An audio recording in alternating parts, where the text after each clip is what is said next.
We live in an environment defined by heavy institutional pressure. The scale of cultural hostility directed at individuals can feel massive, organized, and insurmountable. Faced with that kind of hostility, our cultural reflex is to push back with equal force. We build strategic coalitions, leverage political influence, and measure our security by the amount of earthly power we can accumulate. The modern church frequently adopts these exact same tactics. Hostility is treated as an equation to be solved through the machinery of lobbying, voting blocks, and institutional pressure. We operate under the assumption that a successful outcome can only be secured after we have generated enough leverage to manufacture it. If we examine the historical siege of Jericho, the conventional military playbook is entirely missing.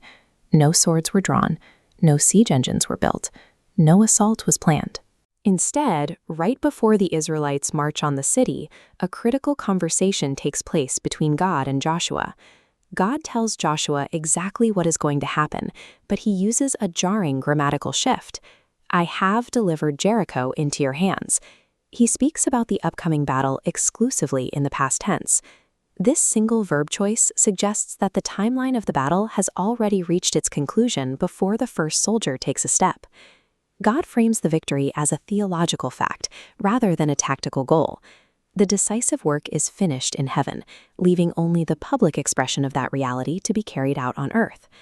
If the city was already conquered in the heavenly timeline, we are left with an obvious question. Why did Israel still have to march around those walls once a day for 7 days? The physical march was costly. Walking in total silence required severe discipline. It meant exposing themselves to physical vulnerability and being entirely willing to look foolish to the enemies watching from the walls above. Those physical footsteps were not the mechanical cause of the walls falling. The march was the public expression of their belief in the declaration God had already made. Faith channels its effort into the specific instructions of the march. It demands radical obedience while leaving the production of the outcome entirely to the one who made the promise. This same logic surfaces again and again at every critical turning point in the biblical narrative.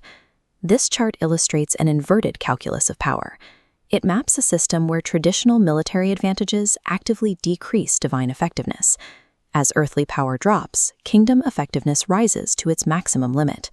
We see this calculus applied to Gideon. Facing a numberless enemy, his forces were intentionally reduced to a tiny fraction of 300 men, armed only with torches and clay jars. We see it applied to David. The data plots 0 conventional armor and a shepherd's sling against a heavily armed maximum threat giant. We see it with King Jehoshaphat, who deployed a choir of singers to the very front lines of the battlefield instead of a military vanguard. Centuries later, the prophet Zechariah summarized the logic behind this entire data set. "Not by might, nor by power, but by my Spirit, says the Lord Almighty." Human might and measurable physical strength are the wrong currency for transacting victories in God's kingdom. This logic carries all the way through to the ultimate climax of the biblical text. The book of Revelation operates on the exact same timeline as the siege of Jericho. John's vision describes a looming final conflict between the people of God and the vast political and institutional power of Babylon.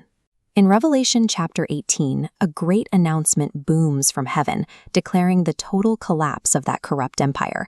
And here, the grammatical anomaly returns. The voice cries out, "Fallen, fallen is Babylon the Great." The declaration of defeat is spoken entirely in the past tense, long before the event has actually unfolded on earth.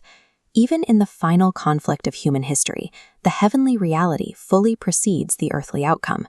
This establishes a clear mandate for how we are supposed to respond to hostility today. We are warned against trying to defeat modern Babylon through force or political maneuvering.